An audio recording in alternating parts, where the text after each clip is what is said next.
एएनवी news के जरिए बात करते हैं उस खबर की जो चर्चा का विषय पूरी देश के अंदर बनी हुई है और बात चली है ईडी की। हाय ईडी कितनी अच्छी हो तुम। सुना है कि पूर्व प्रधानमंत्री और लौह महिला के रूप में मशहूर नेत्री अपने विरोधियों को बस में करने के बातचीत के लिए बुलाती और उनके कच्चे चिट्ठों वाली फाइल उनके आगे रख देती और पूछती कार्रवाई करूं या फिर आप चुप रहना पसंद करोगे। बस वह विरोधी नेता मौनी बाबा बनकर बाहर आ जाता। यह एक ऐसा तरीका था जिससे विरोधी भी काबू में आ जाते और शोर भी न मचता कि कुछ गलत किया है या फिर कुछ गलत हुआ है।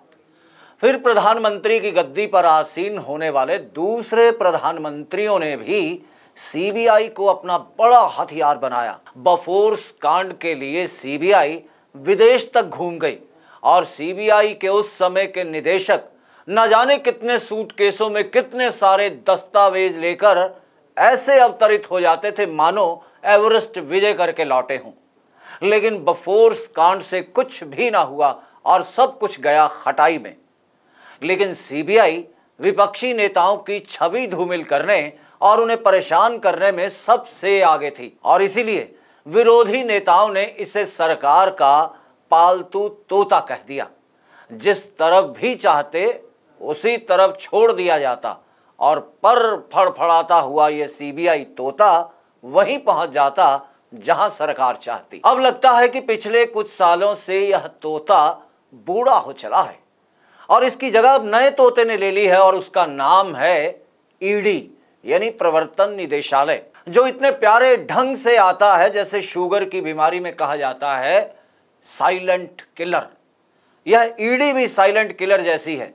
जिसके घर आ गई छापामारी करने उसे साथ लिए बिना ये जाती नहीं है ना कमाल। अभी पश्चिमी बंगाल के एक मंत्री के घर गई थी ये ईडी और उसे संग लेकर ही गई, बल्कि उसकी एक सहयोगी को भी लपेट लिया। और मजेदार बात कि करोड़ों रुपए बरामद किए तो आम आदमी का मुंह आश्चर्य से खुले का खुला रह गया और इसने कहा कि सचमुच पैसे तो पेड़ों पर लगते हैं, बस जरूरत है तो एक अदद मंत्री होने की। अभी देश की सबसे पुरानी पार्टी के सर्वे सर्वा मां बेटे को भी ईडी दफ्तर बुलाकर याद दिलवाने में जुटी है कि आपने अपने राज में एक नेता को जेल भिजवाया था। अब आपको कैसा लग रहा है? याद आया कुछ? कहना गलत ना होगा कि यह राजनीति बदले की ओर बढ़ती जा रही है। मुझे अपने मित्र जम्मू के लेखक छत्रपाल की रचना याद आ जाती है।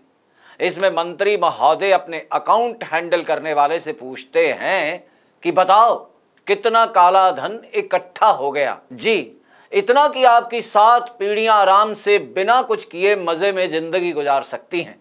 इतना सुनने के बाद मंत्री जी बेहोश हो गए। जब पानी के छींटे दिए और आंख खुली तब अकाउंटेंट ने पूछा क्या हो गया था मंत्री जी आपको? बोले मैं 8वीं पीढ़ी की चिंता में बेहोश हो गया था। तो मित्रों ये हाल है, ये सोच है हमारे देश सेवक जन सेवक नेताओं की। पता नहीं आने वाली कितनी पीढ़ियों की चिंता में घुले और मरे जा रहे हैं ये देश सेवक नेता। अब हमारी प्यारी ईडी ने महाराष्ट्र में दस्तक दे दी है। शिवसेना के एक राज्यसभा सदस्य के घर। वे कहते थे कि जहां के आप छात्र हैं हम वहां के हेडमास्टर हैं। पहले शिवसेना की सरकार गिरवाकर और अब उनकी गिरफ्तारी करवाकर सारी हेडमास्टरी निकाल कर रख दी और शिवसेना की रीढ़ की हड्डी तोड़ कर रख दी है ईडी ने। वैसे वे कह रहे हैं कि मुझे साजिश में फंसाया गया है। यही बात पश्चिम बंगाल के हटाए व निकाले गए मंत्री जी भी कह रहे हैं कि मुझे फंसाया गया है। अब कौन सच्चा कौन झूठा कौन फैसला करेगा? ईडी तो जैसे कोई दीदी हो गई हो उनके लिए। कितने प्यार से ले चली और वे कहे जा रहे हैं कि मैं पार्टी नहीं छोड़कर जाने वाला।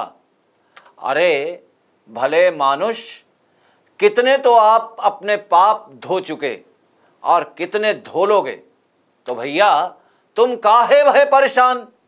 बहती गंगा में हाथ धो लो, लगे हाथों पवित्र हो लो। जय गंगे मैया। तोहे तीरी चढ़ाऊं, गाओ भैया।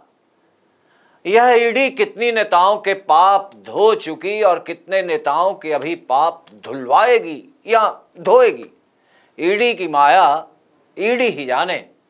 कैसा लगा हमारे कमलेश भारतीय का ये ईडी को लेकर विश्लेषण? आप अपनी राय हमें कमेंट बॉक्स में जाकर दर्ज करवा सकते हैं, अपने सुझाव आप हमें भेज सकते हैं।